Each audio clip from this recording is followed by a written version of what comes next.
Alors on continue le Anaf Bet du Shar Rishon, Ma'adura Tinyana. Agdama Achat Kolelet Mina Ensof Adzeir Anpin. Alors cet Agdama, c'est une petite Agdama, c'est une espèce de résumé que va donner Raphaël Vital ici. Et depuis, c'est du Siddur Ishtalshelut, il va donner jusqu'à Za. C'est intéressant qu'il donne jusqu'à Zeranpin et pas jusqu'à Malchut. Parce que si tu donnes à Ishtalshelut, donne jusqu'à Malchut et même donne les mondes d'en bas. Mais en fait, Tunyan jusqu'à Za, ça représente finalement tous les mondes supérieurs.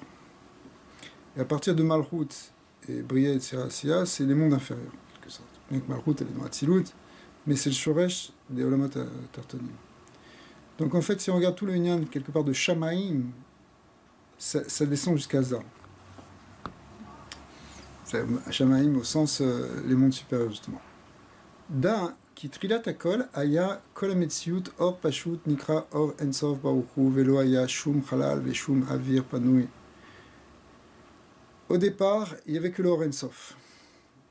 Donc il n'y a aucune cavité, aucun espace libre. Et là, kol aya or ensof, tout est rempli de ensof. Ukeshala birtsono le atzil anetzalim velivro anivroim les sibat noda. Et lorsque donc Akadosh Baruch Hu, le Ensof Baruch Hu, a voulu créer, d'abord a voulu émaner et créer tous les mondes, toutes les créatures. Quand on dit émaner, ça veut dire c'est au niveau des sphirotes, et créer, ça veut dire c'est au niveau déjà lorsqu'on rentre dans l'union de Bria, Sira, Asiya, enfin toutes les créatures après. Plusieurs manières de comprendre, parce qu'on peut prendre aussi la notion de Bria à un niveau supérieur.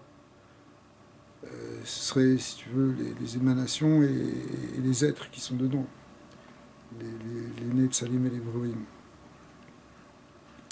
En tout cas, les Siba Noda'ant, Ve'u l'Ikare Rachum Ve'chanun ou Keyotse. Et donc on a vu la première raison pour laquelle Dieu aurait créé le monde, ce serait pour être appelé Rachum Ve'chanun, c'est-à-dire pour qu'on dévoile, pour que soient dévoilés ses attributs, pour qu'ils soient connus.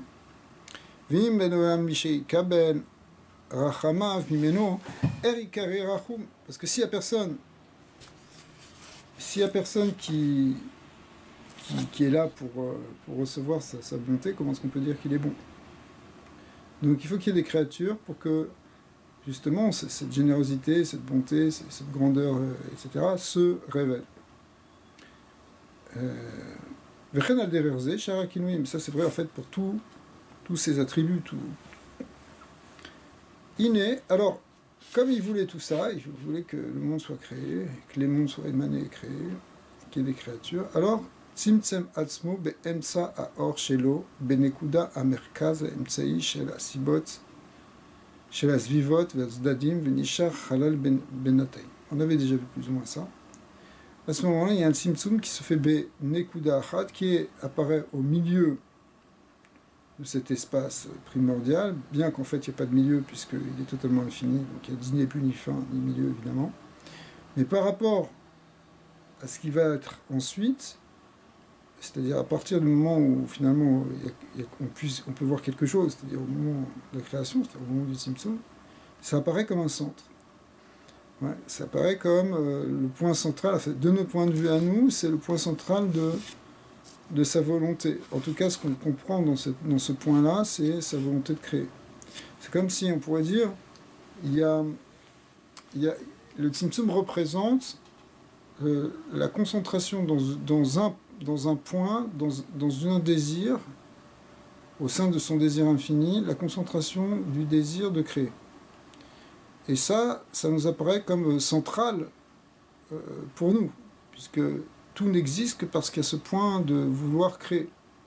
Cette Nekuda, elle serait comme un Ratson au sein de l'infini des Ratsonot. Mais quand on dit l'infini des Ratsonot, c'est pas tout à fait juste, parce que le Ratson, il est Pachout. Étant donné que c'est une volonté Pachout simple au départ, on peut pas dire que le Ratson, que le Or Ensof, c'est l'infini de tous les Ratsonot, toutes les volontés de Dieu. C'est la volonté suprême. C'est c'est la possibilité infinie, d'accord? C'est le Kol Yachol. Le Kol Yachol, c'est le Or Ein Sof. Et quand il dit Kol Yachol, ça inclut forcément tous les Yecholot, toutes les possibilités. Mais pour l'instant, on n'en distingue aucune. Tout est dans une seule, dans un tout possible. Mais le Tzimtzum, c'est faire apparaître une possibilité, qui est la possibilité de créer. D'accord ? Dieu, il peut vouloir créer, mais il peut vouloir aussi une infinité d'autres choses, dont on n'a aucune idée d'ailleurs, qui nous dépassent totalement. Mais ce qu'on comprend, et ce qui va devenir central pour nous, c'est pour ça qu'on le voit comme quelque chose qui est Be'emtsa, c'est cette possibilité de créer, c'est ce ratson de créer. Tu peux en parler en termes de possible ou en termes de volonté, ou de désir. Voilà, exactement. C'est par rapport à ce qui va suivre ensuite, c'est central. Et ça veut dire, mais pourtant on le voit comme quelque chose de central au niveau de lui, mais c'est un peu, pour te donner une image, c'est un peu comme si un enfant il regardait son père qui est en train de s'occuper de lui, et il comprend qu'il est le centre d'intérêt de son père. Mais à ce moment-là, oui, il est le centre d'intérêt de son père, si tu veux. Tu comprends ? Mais peut-être que son père a d'autres intérêts, d'autres centres d'intérêt. Mais pour l'enfant, lorsque le père s'occupe de cet enfant, il est lui le centre. Et c'est le centre de son père, il le voit comme le centre de son père, le centre d'intérêt de son père. Alors... Il a d'autres choses. Hein ? Hachem, il a d'autres choses. Oui, forcément, puisqu'il est infini. Sauf qu'on n'en a aucune idée. On peut pas en avoir la moindre saga. La seule chose qu'on peut voir, c'est que... C'est un point en nous. Son intérêt. Oui, on peut connaître Dieu qu'à partir du Tzimtzum, c'est-à-dire que dès lors qu'il y a une idée de création, qu'il y a une création. On peut aborder le Créateur que par la création. Mais quand on dit ça, ça ne veut pas dire que c'est simplement en regardant la création, mais c'est que en tant qu'il est créateur.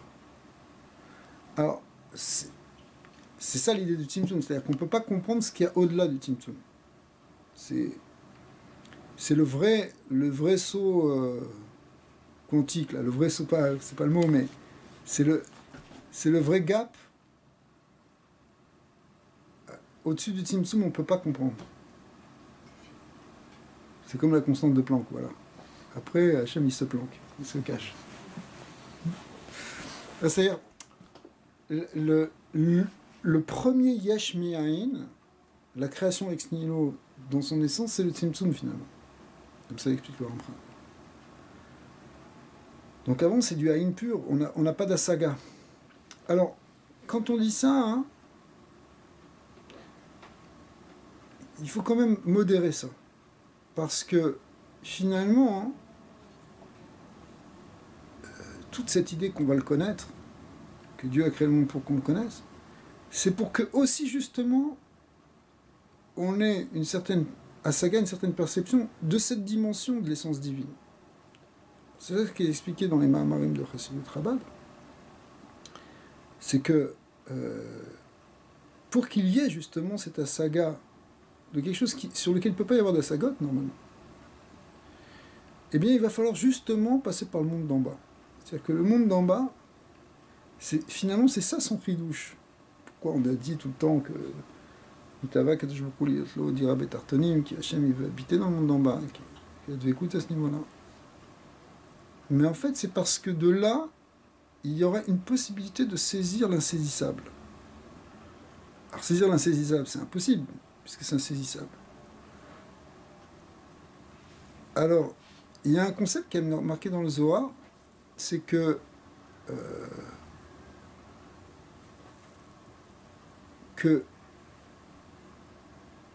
le Or Ein Sof, sa Atzmut, il n'y a aucune tfissa, let tfissa b, let shum tfissa. On ne peut absolument pas le saisir. Aval, bereuta de libé, dans la profondeur du cœur, yesh tfisa.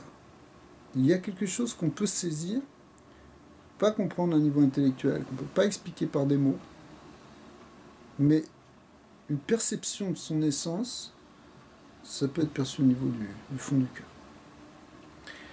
Mais ça, c'est pas le moment de l'expliquer, mais effectivement, ça passe par ce monde d'en bas. Dans le monde d'en haut, on n'aurait pas pu recevoir ça. D'une certaine manière, si Hachem il est infini et non infini, donc à première vue, on peut l'infini, il ne va pas pouvoir comprendre l'infini. Et de l'autre côté, si Hachem il est infini, alors il peut faire ce qu'il veut même dans le fini. Ça veut dire s'il a envie de nous rendre capables de voir son essence ou de comprendre d'une certaine manière, même si nous on est fini, mais comme lui il est infini, il peut faire ce qu'il veut et on peut comprendre ça aussi. Oui. Mais si tu veux, il faut que ça s'explique de manière métaphysique. C'est pas dire simplement... Parce que sinon tu peux rentrer dans une manière un peu... qui pourrait être un peu absurde, Ras V'Shalom, de dire que l'impossible est possible pour Dieu. Puisque Dieu est tout possible, il peut aussi l'impossible. D'accord ? Mais c'est faux de dire ça. Parce que l'impossible, c'est une non-possibilité. Donc une non-possibilité, ça peut pas être tu peux pas dire qu'il y a une non-possibilité au sein de l'infini des possibles. On aurait tendance à vouloir dire ça. Mais non, parce que justement, c'est une non-possibilité. C'est-à-dire qu'en fait, une impossibilité, c'est quelque chose qui est totalement irréel, qui est inexistant, si tu veux. Mais ça, tout le truc... est-ce que... bien sûr, si tu veux, dans l'exercice intellectuel, tu pourrais dire, bah, Dieu, il peut faire quelque chose qu'il ne peut pas faire. Mais si tu veux, c'est quelque chose de faux. Parce que c'est un illogisme. Alors, tu vas me dire, mais Dieu, il est au-delà de la logique. Oui, c'est sûr, mais dès que tu commences à parler de possible et de compossible et d'impossible, tu rentres dans une certaine logique. Alors peut-être que c'est ce que tu veux dire quand tu dis que peut-être ça rejoindrait ça, cette idée que c'est vrai qu'au niveau intellectuel on ne peut pas comprendre, parce que justement le Ensof c'est ce qui n'est pas saisissable, c'est même la définition du Ensof dans certains sphères, plus que ce qui est sans fin ou sans limite. Mais encore une fois, dire une limite, dire une fin, ça veut dire fin, ça veut dire définir, tu comprends? Alors, c'est sûr que... alors, peut-être que c'est ça, si tu veux. C'est-à-dire qu'au niveau intellectuel, au niveau logique, il n'y a pas de possibilité de saisir l'infini. Mais une perception profonde au niveau de notre cœur, oui. Pourquoi ? Pourquoi ? En fait, c'est pas simplement parce que Hachem, il peut faire ce qu'il veut. D'un certain côté, tu as raison. Mais la raison en est que tout ce qui existe, y compris nous, ça vient de ce Or Sof. Ce Or Sof qui s'est peut-être contracté, qui est peut-être rentré dans une forme. Mais en fin de compte, il n'y a rien d'autre que le Or Sof. L'Etatar pas dominé, il est absolument dans tout. Il n'y a pas d'autre métier que lui. Ça peut faire peur d'entendre ça, mais il n'y a pas d'autre métier que lui. Donc finalement, notre essence la plus profonde, c'est une essence qui est faite de Or Sof. Donc si c'est ça, quelque part, c'est la conscience la plus profonde de nous-mêmes. Lorsqu'on a la conscience de la profondeur de notre essence, de ce qu'on est au fond de nous, ben c'est la conscience du Ensof. Parce que, bien qu'on ne peut pas l'expliquer, bien qu'on ne peut pas avoir de saga, malgré tout, c'est ça notre identité profonde. Donc comme c'est notre identité profonde, dans notre fort intérieur, si tu veux, ça, Reuta Delibé, on en a une mémoire, ou on en a même une forme de conscience qu'on peut éveiller. Et on pourrait dire même que c'est ça finalement, on pourrait traduire même l'idée véritable de la notion de Dira Betartonim. La Dira Betartonim, c'est justement quand il y a une prise de conscience. Enfin, une prise de conscience, c'est pas le mot au sens. Le vrai mot, ce serait une réalisation, au sens spirituel du terme. C'est que les choses deviennent une réalité. Une réalisation de cette identité suprême avec le Ensof. C'est ça qu'on appelle aussi le Yihuda Ilaha, la conscience de l'unité suprême. Alors, on ne l'a pas tout le temps, peut-être on ne peut pas vivre tout le temps avec ça, mais en même temps, c'est quelque chose qui se développe. Et c'est la finalité de la Avoda. La finalité de la Avoda, de la Kabbalah et de la Chassidut, c'est d'arriver à être Beichud avec le Ensof. Mais en fait, quelque part, on en vient, si tu veux. C'est ça tout le secret. Comme on en vient, et on n'en est jamais sorti quelque part. Toute l'idée, c'est de le réaliser, c'est-à-dire de le retrouver,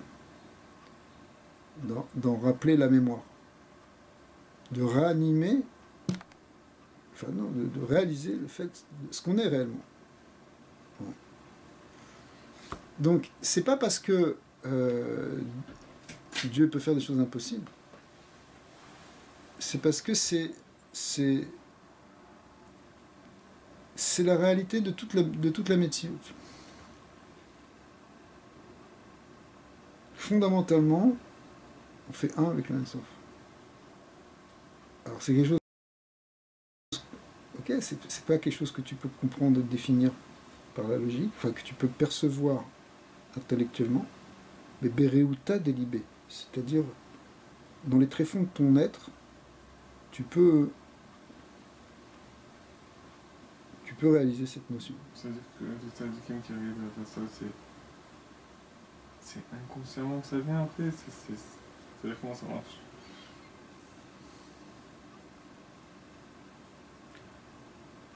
C'est un état, si tu veux.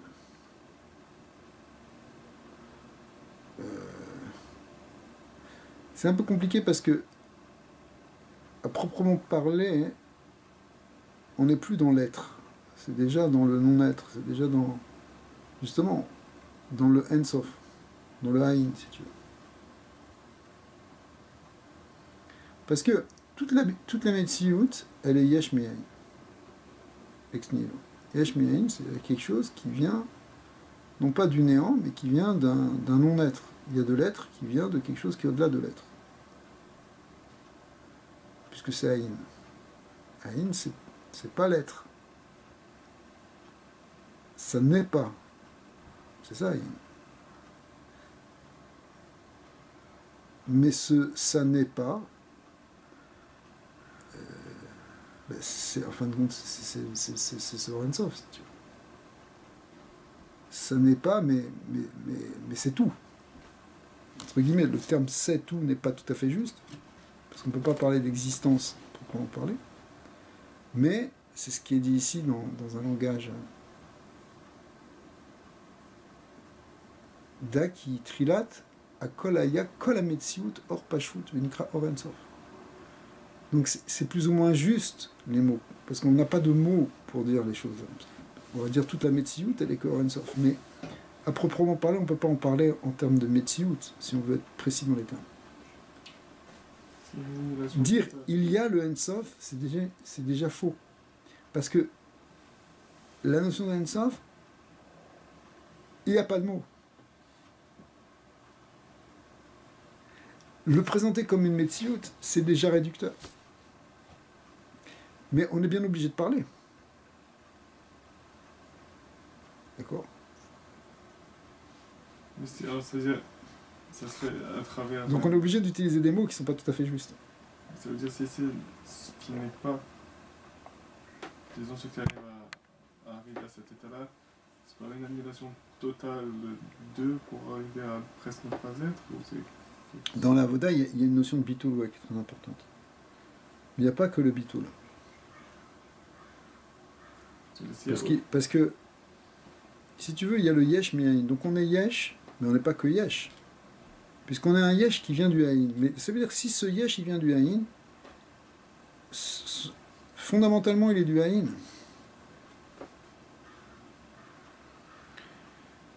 Donc, au travers de notre existence, il faut qu'on arrive à dévoiler ce qui se cache derrière, c'est-à-dire ce haïn. Mais dans la yeshut, ça veut dire dans l'existence, dans la médecine. Mais comment est-ce que tu peux être et dévoiler du haïn? C'est être et ne pas être, telle est la question. Hein, qu'est-ce que tu dis? C'est ça, mais comment est-ce que tu peux être et ne pas être? Et dévoiler du non-être. C'est ce qu'on essaie de faire en permanence. C'est ça le Leshem Irkut Kuchabuku Shrinte. On veut amener Hachem dans notre vie, on veut voir ce qu'il y a derrière la Metzilut, on veut, derrière la Teva, on veut montrer que c'est Hachem qui fait tout, même si nous on fait quelque chose. C'est arriver à voir le Nes, le miracle dans toute chose. C'est comme ça ressemble aux Kélim, aux premières sphirotes qui se font submerger de lumière et ça devient comme de la lumière aussi. Ouais, alors c'est pour ça que si tu veux, il y a toutes ces étapes pour finalement arriver à ce qu'il y ait des vrais Kélim, et que les Kélim ils dévoilent la lumière, ils reçoivent la lumière. Mais ça va loin parce que c'est pas simplement les Kélim de Hatzilut, c'est même jusque dans les Kélim de Assia. C'est ça tout le défi. Après Triat Hametim, on arrive à un point où même la Gashmiut, c'est-à-dire les Kélim de Assia, ils révèlent Elokut. Et justement, eux, ils peuvent révéler le niveau le plus élevé de lumière, c'est-à-dire en fait le Or Ein Sof. C'est pour ça que le chorage des Kélim, il a commencé par eux. Parce que la finalité de toute la Bria, c'est ce Gilouï du Or Ein Sof. Parce que Dieu, il est Ein Sof. Bon, on te dit ici, c'est pour dévoiler ses midotes. Mais en fait, derrière les midotes, c'est pour qu'on arrive à le connaître.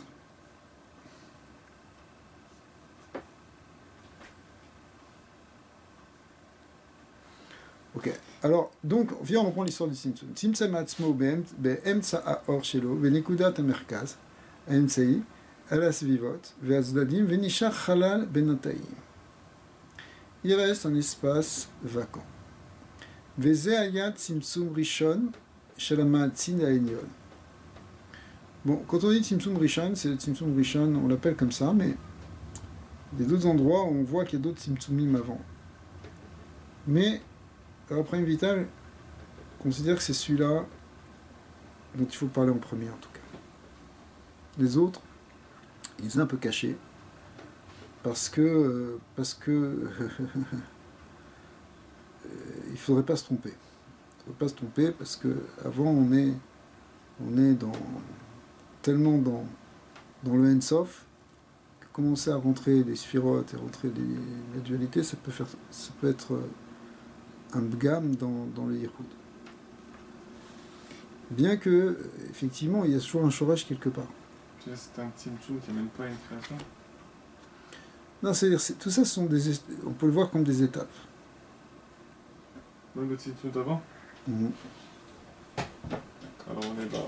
On peut même pas en parler presque. Ouais. Justement, on peut pas tellement parler.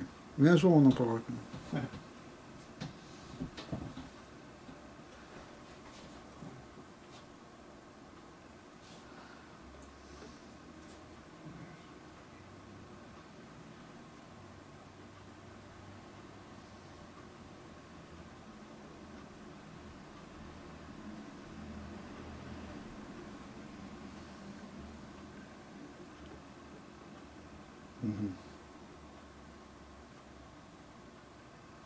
Ok, on va dire pour l'instant comme ça.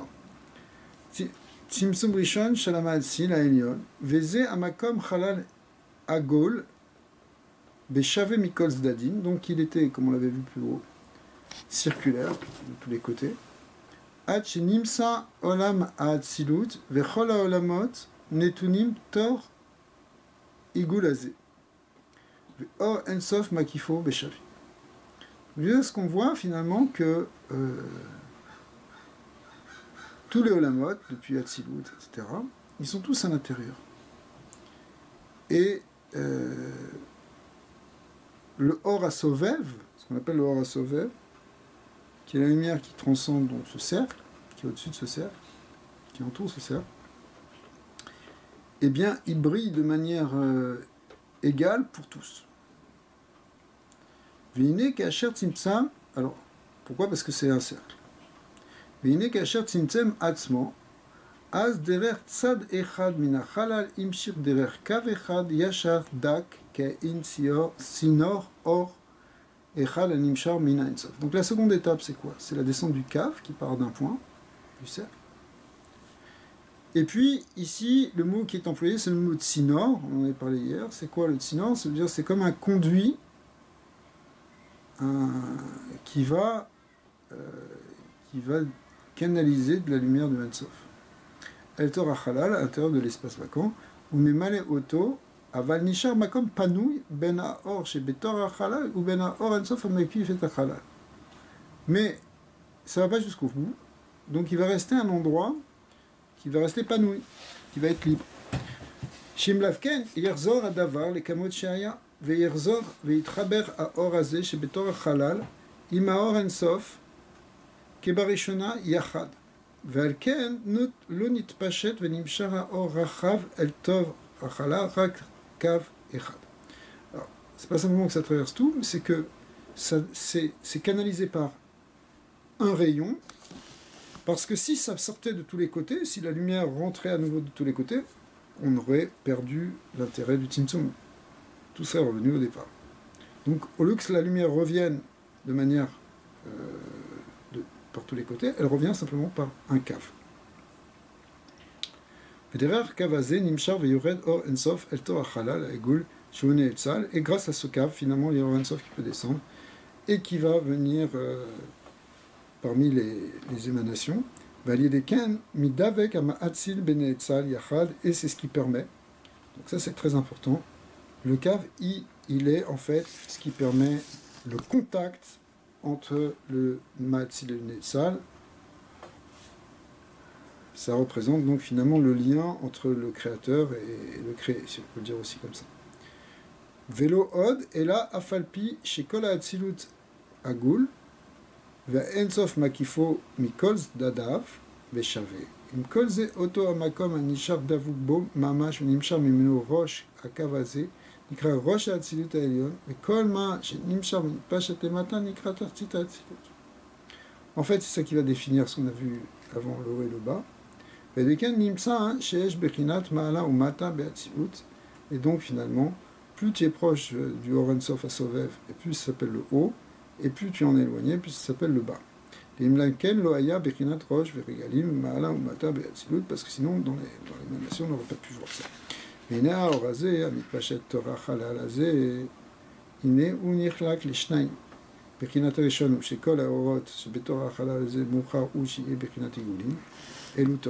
la première, en fait, il va y avoir une double dimension. Une dimension où les sphirotes sont vues comme des cercles.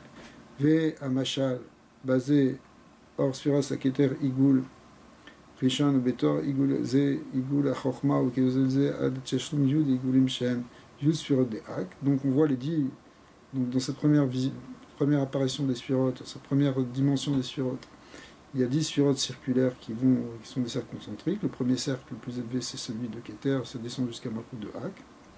Vecharkar Yud Igulim Acherim Ve'em Igulim Shem Yud Sphirot de Hatik. Alors ici, il rentre déjà un peu plus dans le détail.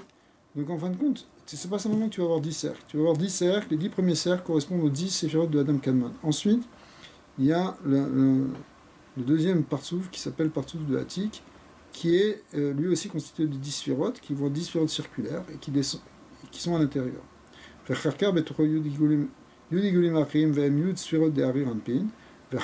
Donc après, c'est les 10 sphirotes de Harir.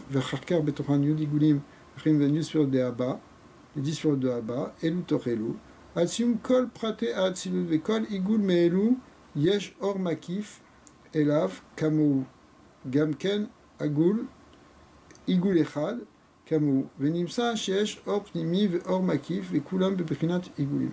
Alors maintenant, dans ces sphirotes-là, qui sont les 10 sphirotes de Igulim, et elles ont une double dimension de lumière. Il y a une dimension sur chaque sphira qui est le Or Makif de la sphira, qui est vu comme à l'extérieur du cercle de cette sphira, et un Or Pnimi qui est vu comme à l'intérieur du cercle de cette sphira. Donc en fin de compte, on a toute la structure de toutes les sphirotes qui elle-même, enfin en Igulim pour l'instant, mais qui elle-même est faite de Or Makif et Or Pnimi.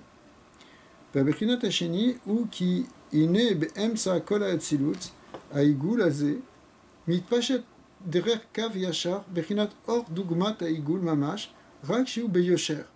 V'yeshbo bechinat.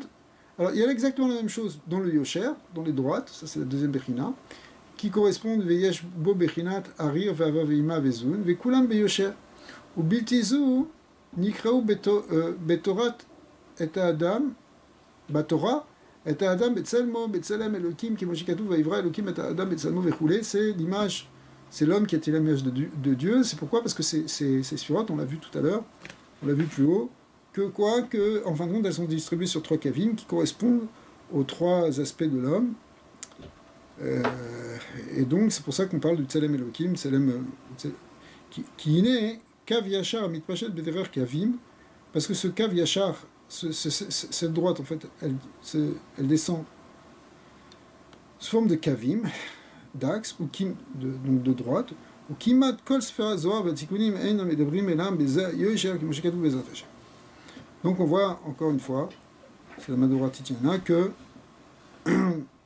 effectivement, c'est ça le Ikar dont on parle dans Zohar. Veda, qui yesh basé à Hatzilut, mine olamot laen ketz. Alors, maintenant, ça c'est intéressant cette phrase, parce que on a distingué, on a dit, bon ok, il y a Ak, Atik, Arir, Abba, Veima, Zun, mais en fait, des mondes, il y en a à l'infini. Quand on dit l'infini, c'est de manière indéfinie, si on veut dire. Ven ata biuram. Aval natrin ata leber ot prat echad akolel kol hamitzvot achala hazeh umimenu mitmashet kol haolamot kimoshikatu be'ezrat Hashem veu bechinat mitzvot ak lekol hakadmonim. En fait, il y a une infinité de possibilités de monde dans cet espace-là, mais on va en parler d'un qui va être celui qui nous intéresse le plus et qui inclut en fait tous les autres dont on va parler après. La mode de Hatzilut, etc. Tout ça, c'est dans une Bechina qui s'appelle Ak. Ak, ici, c'est Ak, l'école Akadmonim. Et pourquoi on l'appelle l'école Akadmonim? Il y a des Mefarshim qui expliquent plus ou moins pourquoi on l'appelle. Pourquoi, ça ne suffit pas de dire Adam Kadmon. Pourquoi Akadmonim? Bon, en fait, c'est pour nous dire que c'est vraiment Adam Kadmon. On va dire comme ça pour l'instant. Aniska, Besefer Azohar, non je me souviens plus exactement. Aniska, il faut regarder. Besefer Azohar, Vetikunim, Ve'acharav, Nimshar, Seder Kol, Amadrigot Kulam. Je me souviens plus exactement, mais grosso modo, ça revient à ça. C'est pas ce que je me rappelle.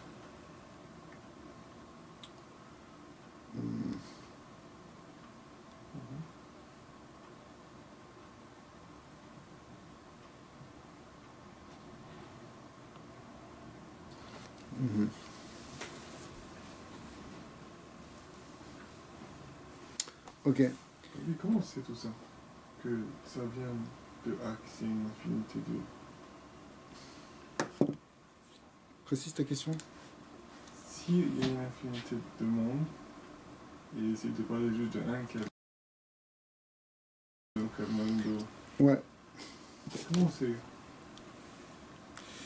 Alors après, il explique ça dans Kalar. Il dit,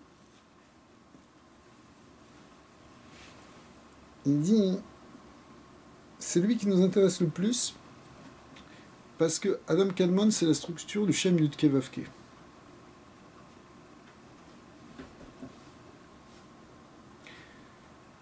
Au-delà, tu as d'autres... Ça, c'est le Ilan Ikari. C'est le principal Ilan. C'est l'arbre principal. C'est bon.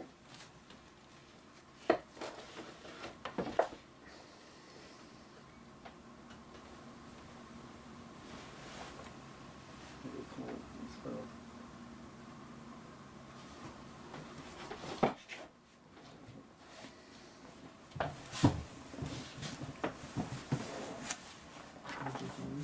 Hein? Regarde si c'est pas un Sefer là-bas. Ok. À côté du Sefer rouge là-bas. Comment ça Du Charabin Nagin. Sefer avec du scotch noir. Ouais, voilà. Ouais, ça. Non, c'est pas ça. C'est pas grave. Là-bas, hein, ici, il dit.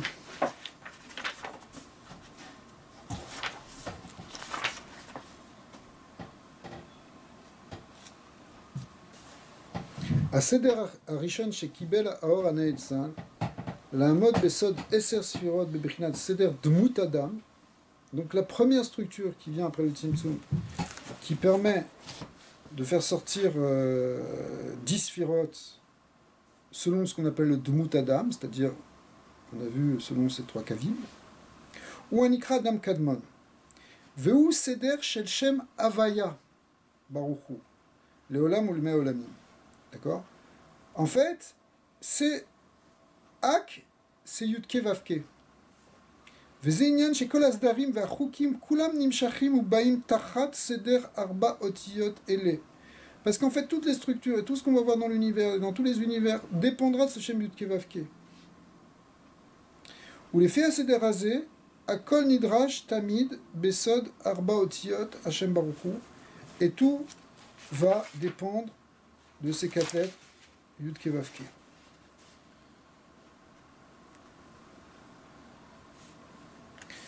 Dans le commentaire, hein,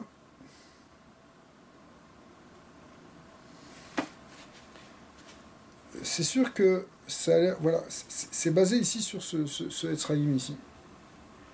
C'est que quoi? C'est que, en fait, compte, il y a une infinité de mondes dans ce halal, un nombre indéfini de mondes. Mais ce qui nous intéresse, c'est la structure de Hak. C'est à partir de là que tout va être inclus pour notre univers à nous, en tout cas. On pourrait voir, mais il faut faire attention quand on dit ça, parce qu'il ne faudrait pas que ce soit mal compris. Toutes les autres structures qui ne seraient pas basées sur Yudke Vavke, mais qui seraient basées sur autre chose, seraient comme un peu des univers parallèles dont on n'a aucune idée. Et qui n'ont pas d'intérêt pour nous,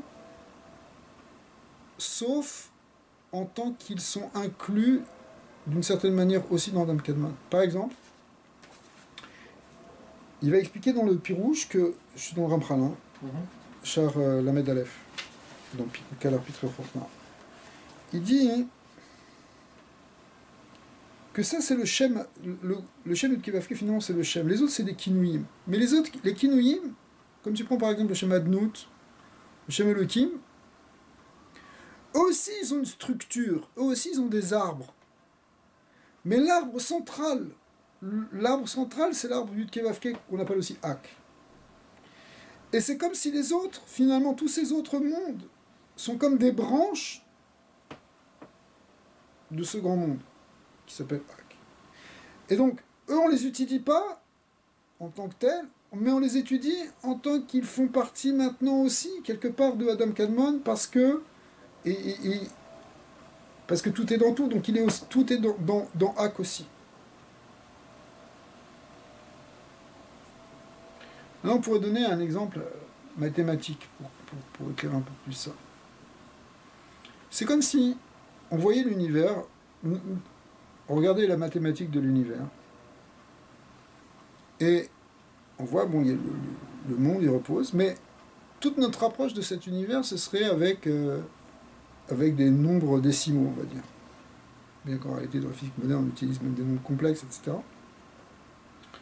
Mais, on va dire qu'on compte en base 10.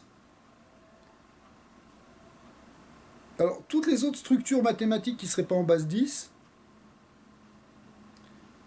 on ne les étudie pas. Ça ne sert à rien de voir le monde en base 14, puisque ça suffit de le voir en base 10. Mais c'est pas que le reste n'existe pas ou que le reste n'est pas quelque part inclus dans ça. Ouais. Alors c'est pareil, tout, et tout le Etzraïm, toute la Kabbalah va être basée sur ce Shem Yud Kei Vav Kei. Tous les Olamot qu'on va faire, chaque page qu'on va faire, on va toujours retrouver une structure de Yud Kei Vav Kei. D'accord.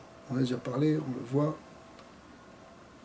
Tout ce lien du Tzimtzum, on peut l'expliquer en long et en large par rapport au Shem Yud Kei Vav Kei.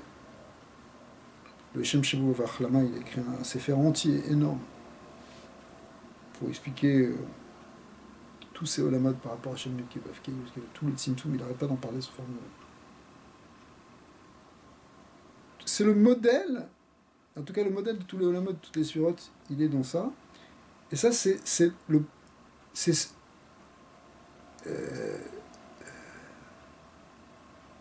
pour ça que Natril Atal Evarer Ot Prat Echad a Kolel Kol HaMetziut Achalal Azeh Umenu Mitpashtim Kol HaOlamot.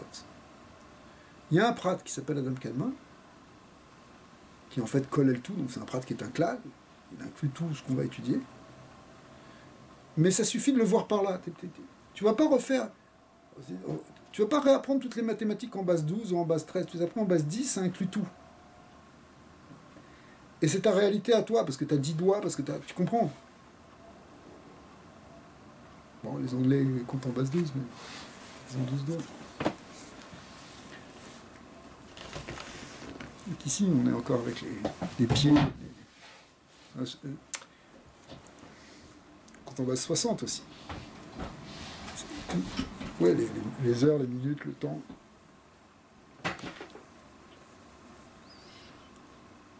Mais ça, c'est le lien de Hak. Hak, c'est Yud Kei Vav Kei. C'est 10 sphirotes. Il faut comprendre, il faut être habitué à voir que Shem Havaya, c'est 10 sphirotes. 5 parsoufim, 10 sphirotes. Okay.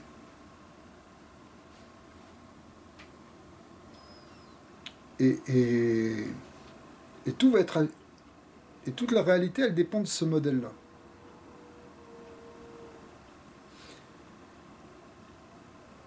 C'est pas qu'il n'y a pas d'autres modèles possibles. Tu comprends? Mais si c'est juste... Mais tous les autres modèles possibles sont inclus dans ce modèle. C'est un modèle qui est collé tous les modèles. Non mais si on expliquait, si on faisait tout notre système en base 12 maintenant, ça enlèverait rien. Tout serait quand même là. On va enlever des choses. Ouais. Mais là, on dirait que c'est que ce modèle qui inclut les autres. Maintenant, si je voyais juste les autres en tant que tel, est-ce que ça inclurait celui-là? Mais oui, quelque part, sûrement. Alors c'est après ce qu'on appelle comme modèle Ikari, comme... Par rapport à notre point de vue, je suppose. Une fois qu'on l'a choisi, il devient l'Ikar, ça veut dire... Sauf que c'est pas parce qu'on le choisit par convention. Ah c'est ça, donc il y a quelque chose de plus. C'est parce qu'on est dedans, si tu veux. Okay. On est directement dedans et on est construit... C'est ça notre Metsiout à nous, c'est le Tselem Elohim. On n'a pas 4 kavim ou 5 trucs, on n'a pas 2 têtes. Ça, on parle du corps, mais c'est la même chose pour l'âme. On a vu Remar Evarim, etc. Le Chesed, la Gvura. C'est ça notre Metsiout. Donc, peut-être qu'il y a des extraterrestres qui ont notre Metsiout. Mais bon, on a vu avant c'est une explication sur Tselem Elohim, mais quand même, c'est-à-dire on aurait pu aussi être à l'image d'Elohim, non? Même si on a vu que c'était... Parce que Elohim là-bas dans ce passou qui est représentable. Le djinn, Et d'ailleurs c'est marqué pas seulement Tselem Elohim, mais c'est marqué Tselem Havaya aussi. Tselem Elohim et Tselem Hashem. Donc il y a les deux. Mais le point, la clé, c'est que le nom du Tzimtzum, le nom de la création, c'est Yud Kei Vav Kei. Ouais, c'est pour ça aussi que c'est le seul qu'on ne peut pas prononcer vraiment. Ouais. Quand je dis le nom du Tzimtzum, c'est Yud Kei Vav Kei, on dit souvent le Tzimtzum c'est Bechinat Elohim, Elohim c'est le Din, c'est vrai, mais en fait, même ça, c'est rien que la Pnimiut, parce que la Pnimiut c'est Yud Kei Vav Kei. Et tous les Olamot vont dépendre de Yud Kei Vav Kei.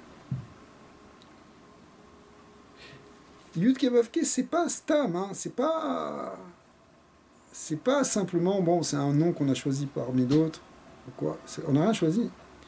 Le Shem Yud Kei Vav Kei, il représente exactement la création, si on y réfléchit bien. D'abord, il est le Shem Haetzen, le nom propre de Shem, au sens où il est la contraction de Haya Ove Ve'ye, celui qui a été, celui qui est, et celui qui sera, ou celui qui fait être dans tous les temps.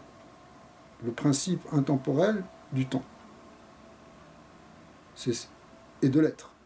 C'est Yud Kei Vav Kei. Donc c'est lui qui, le mot Havaya, Yud Kei Vav Kei, tout ça c'est l'être, c'est l'être, c'est le verbe avoir. Le Tzimtzum, c'est ce qui fait apparaître l'existence. L'être. Ce qui va être maintenant. Avant, on est dans une forme de non-être, comme on a dit. Bien qu'il y ait Hachem à Yud Kei Vav Kei avant, c'est pour ça qu'on parle aussi de Tzimtzum avant, mais peu importe. Ok ?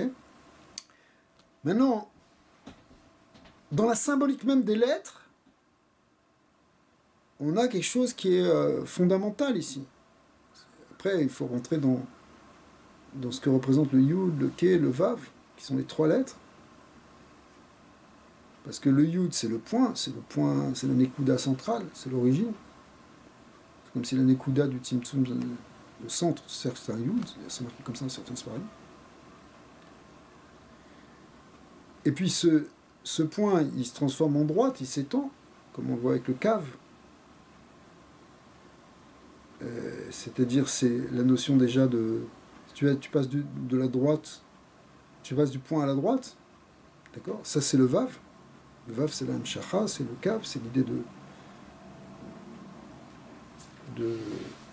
C'est-à-dire... Oui, c'est ça qui va donner déjà une certaine mesure et une durée, etc. Dans le point, il n'y a ni espace ni temps dans le point. L'espace et le temps sont nuls. Mais dans la droite, bah, tu as un espace qui se dessine, avec un avant, un après, donc tu as aussi un temps qui se dessine. Okay. Et puis après, le et, il représente déjà un espace à deux dimensions, c'est-à-dire que tu n'as plus simplement la verticale, mais tu as aussi l'horizontale. Et puis à nouveau, le yud qui est dedans, ou le vav qui est dedans, il y a plusieurs manières de jouer après avec les lettres, mais ça représente le plan. Et le deuxième et, c'est même le plan, le deuxième plan qui permet les trois dimensions de l'univers. Le Shem Yud Kei Vav Kei représente le modèle le plus même la forme des lettres, si tu veux, l'archétype qui est derrière la forme des lettres, ça représente la forme fondamentale de la création. Dans Yud Kei Vav Kei, dans les lettres hébraïques, tu as le symbole de l'espace et du temps et de l'univers, déjà. Et tout va être dedans. On va tout reprendre après avec ça. C'est pour ça qu'il faut arriver à connaître Yud Kei Vav Kei. C'est ça il faut connaître le créateur. C'est qu'il y a 12 permutations, mais pourquoi c'est elle Alors après, parce qu'effectivement, dans le temps et dans l'espace, il y a plusieurs facettes. Dans le temps, c'est les 12 signes du zodiaque, c'est tous 12 endroits où se trouve le soleil par rapport à la Terre. Non, c'est-à-dire pourquoi est-ce que c'est... Ça va donner 12 heures. Pourquoi c'est Havaya Mais... qui est le... Peut-être c'est 3 lettres, on peut faire 12 noms différents. Mais c'est pas 12 noms, enfin c'est 12 permutations du même nom. 12 permutations, ça veut dire... Mais c'est le même nom. Mais il y en a... C'est comme... Il y en a un qui est... C'est comme si tu veux dans le temps où tu as le soleil, c'est le même soleil que tu vois au mois de Nissan, que tu vois au mois de Tishri, sauf que sa coloration et son apparition n'est pas la même, puisqu'il n'apparaît pas au même endroit, un coup c'est l'hiver, un coup c'est l'automne. Donc en fait, mais c'est le même soleil, c'est la même chose. Pourquoi dans la Torah c'est toujours écrit de la même manière? Ça c'est le Shem. D'abord, c'est pas tout à fait vrai, parce que tu as aussi des Veaya et Vayehi, et tu as plusieurs permutations. À part ça, on peut... Kol Torah Kula Shemot Avshel HaKadosh Baruch Hu, si tu commences à rentrer dans les permutations et et dans les Rachetevot, et dans les Tmurot. Tu as une infinité de fois où le Shem Yud Kei Vav Kei va apparaître, il va apparaître selon plusieurs permutations, tu as plein de Shemot HaKadoshim si tu veux. Mais, ça c'est le Shem central. C'est pour ça qu'il correspond, ça c'est le Shem Yud Kei Vav Kei, c'est celui qu'on comprend le mieux, si tu veux, d'une certaine manière. En fait, tu le vois dans le temps, là, on peut le voir le temps, les 12 mois de l'année, 12 tribus d'Israël aussi. Et tu peux le voir aussi, puisqu'on a dit que c'est un espace qui se dessine à 3 dimensions. Mais dans un espace à 3 dimensions, donc tu peux voir comme 3 axes, mais tu peux voir aussi comme un volume qui est représenté par un cube. Tu passes, si tu veux, des 3 axes au cube. Et dans le cube, tu as 12 arêtes au cube, qui correspondent chacune à une permutation de Shem Yud Kei Vav Kei. Donc ça aussi, c'est un grand point dans le Sefer Yetzirah. Enfin, on parle beaucoup dans le Sefer Yetzirah. Parce qu'en fait, ce 12-là, on va le retrouver donc dans le temps et on va le retrouver dans l'espace. Et on le retrouve dans l'être, dans le Nefesh. C'est pour ça qu'il y a 12 tribus. Et c'est aussi pour ça qu'il y a 12 organes principaux qui sont en correspondance avec ces 12 signes zodiacaux, avec ces 12 Shem Yud Kei Vav Kei, etc. Une correspondance à tous les niveaux. Mais tout ça est inclus dans le Shem Yud Kei Vav Kei et même dans la forme des lettres Yud Kei Vav Kei. Le E, ça représente le plan, ou même l'espace en fait, à 3 dimensions. Parce qu'à la fin de compte, ton E, tu peux le voir comme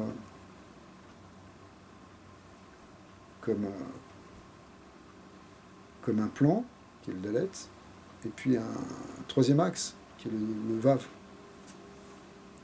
C'est-à-dire que dans le premier E, tu pourrais le voir, ça peut permettre entre le premier et le deuxième, disons, on va dire comme ça, le premier, tu pourrais le voir comme Dalet avec un Yud, et à ce moment-là, finalement, c'est le plan, avec un centre, d'accord, enfin, c'est un plan qui est... Mais après, quand tu mets le Dalet avec un Vav, ça devient quelque chose à 3 dimensions, parce que tu as un axe en même temps, et cet axe-là, qui est en même temps le Vav qui est entre les deux E, tu peux voir aussi, si tu veux, une autre manière de le voir, c'est que tu as le E en haut et le E en bas, et puis tu as le Vav qui les relie. Donc en fin de compte, tu as toutes les Shtalchelut des plans, parce que tu dis 2 E, mais en fait il y en a plein.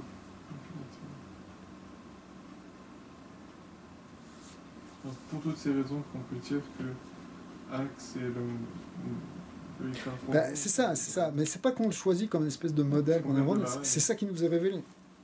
C'est ça qu'on est c'est ça qui nous est révélé, si tu veux. C'est-à-dire que nous, en fin de compte, ou tu pourrais le dire aussi comme ça, c'est-à-dire que en fin de compte, nous, on voit le monde en 3 dimensions. Ok ? Mais peut-être, il y en a une infinité de dimensions. Mathématiquement, c'est possible. Donc, pourquoi pas ? Sauf que nous, on voit en 3 dimensions, ou en 4 dimensions éventuellement, mais...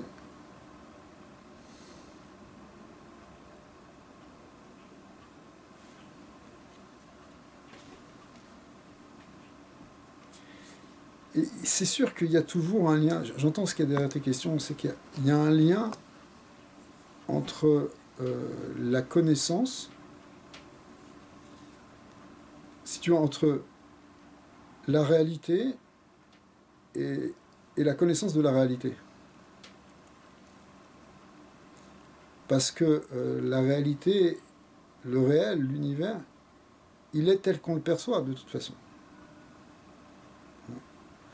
Alors qu'on le perçoit, bon, alors tu peux le percevoir au niveau complètement superficiel, mais quand tu le perçois avec les yeux du Sechel et avec les yeux de la connaissance, malgré tout, c'est avec notre perception à nous, quelque part.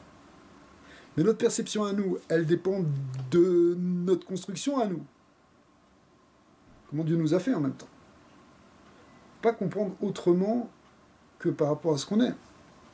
On peut imaginer, on peut rentrer dans des choses qui sont de l'imaginaire, mais après on n'est plus dans la perception du réel. C'est non possible. Oui. Ouais. Oui, absolument. Ok, alors, on continue un peu. Mhm.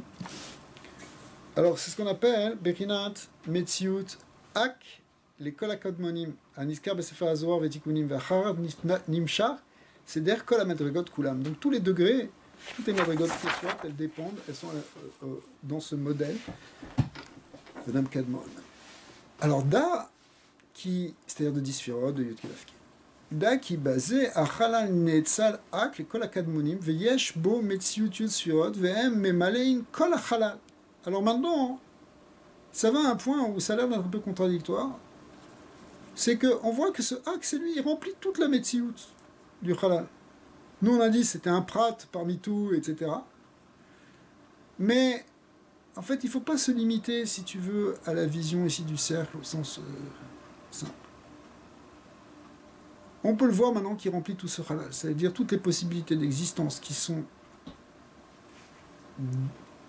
En fait, ce Chalal, il représente toutes les possibilités de la création, au sens très large du mot création.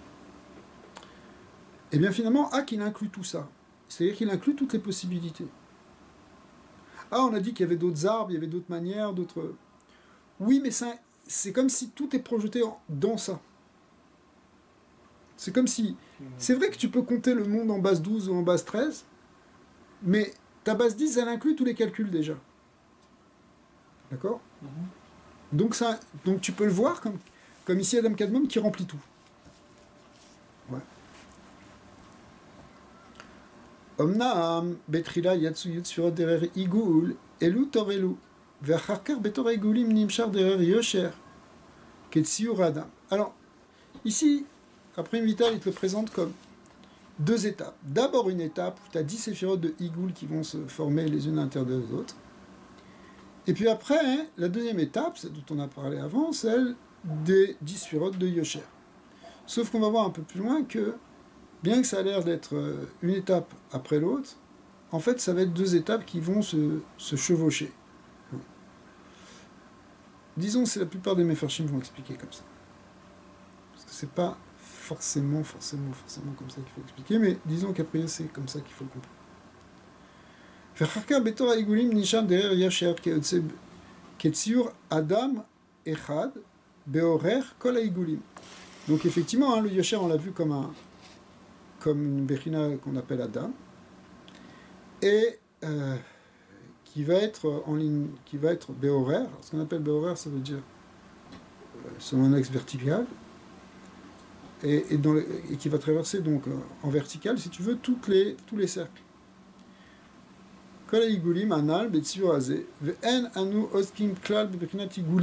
Alors regarde bien ce qu'il dit ici.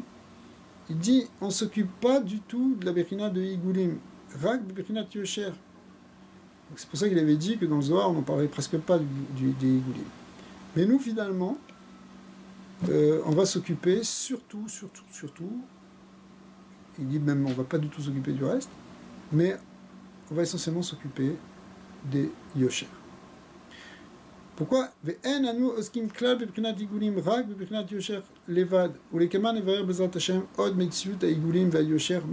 malgré tout, ils vont en parler encore après.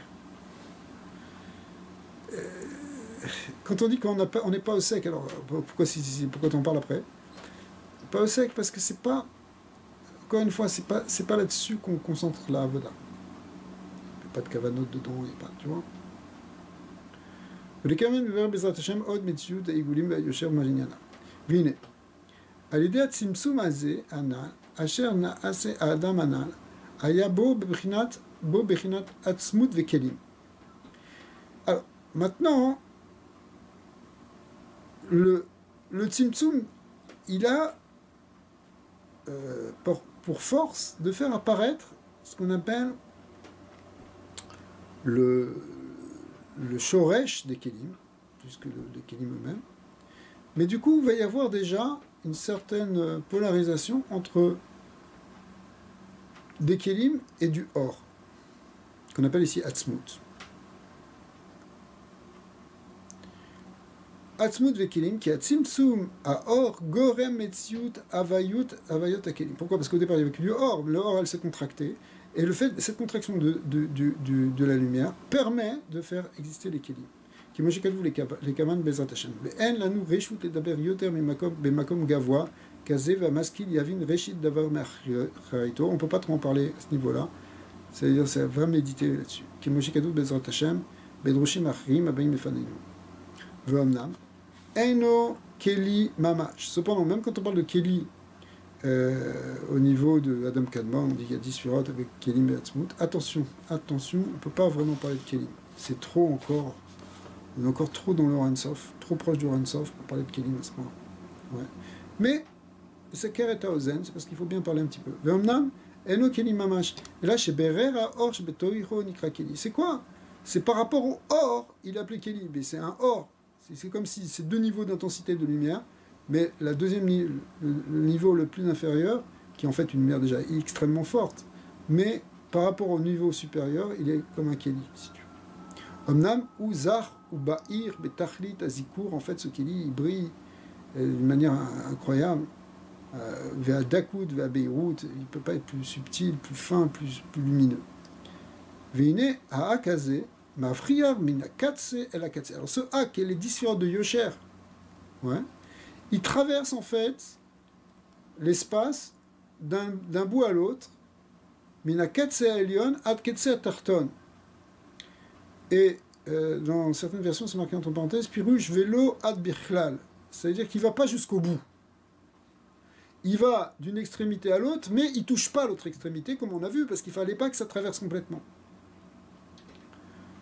Bechol achalal ha'atzilut, dans tout cet espace d'émanation anal.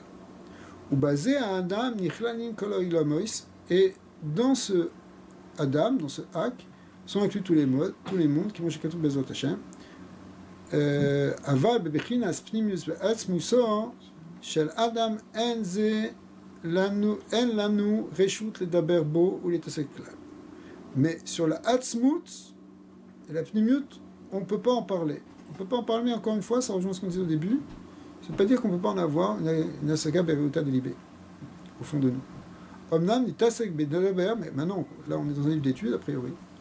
Alors, nitasek venedaber bemash ene etzal mimeno, ve ou, donc on va pas parler de la pnimut de Hak, on va parler de ce qui va sortir de Hak. Mais comme dans tout cas, même si si une chose sort de quelque chose, ça veut dire que quelque part elle s'y trouve à l'intérieur. Donc, si elle s'y trouve à l'intérieur, on va se permettre quand même d'en parler un petit peu. Puis, à partir de ce qu'on a compris qui est sorti. Donc on va comprendre, donc on va voir dans les droshim comment ce qu'on appelle les anfe hak, les branches qui vont sortir de ce Adam Kadmon, qui vont sortir par les yeux, le nez, la bouche, etc. On va voir comment ils étaient quelque part structurés aussi à l'intérieur. Alors ce qu'on appelle la pneumonie de Hak. Mais théoriquement, on ne peut pas être sec dedans. Véou qui inel yot, en réalité aussi ça dépend, parce que plus on avance dans les générations, plus il y a des choses qui se dévoilent. Véou qui, donc à l'époque de Raphaël Vital, après il y a des gens qui ont beaucoup plus développé.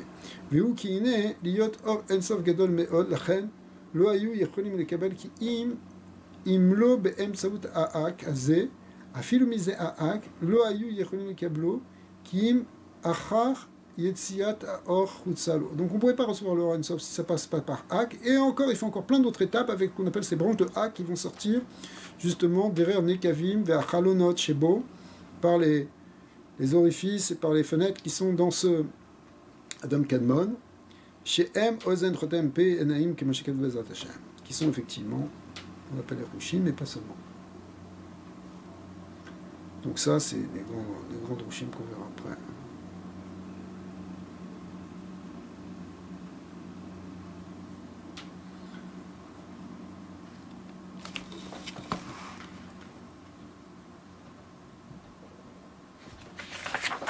Ok, alors on va arrêter là pour aujourd'hui. Amen, on a fini le Anaf Bet. La prochaine fois on fera le Anaf Gimel.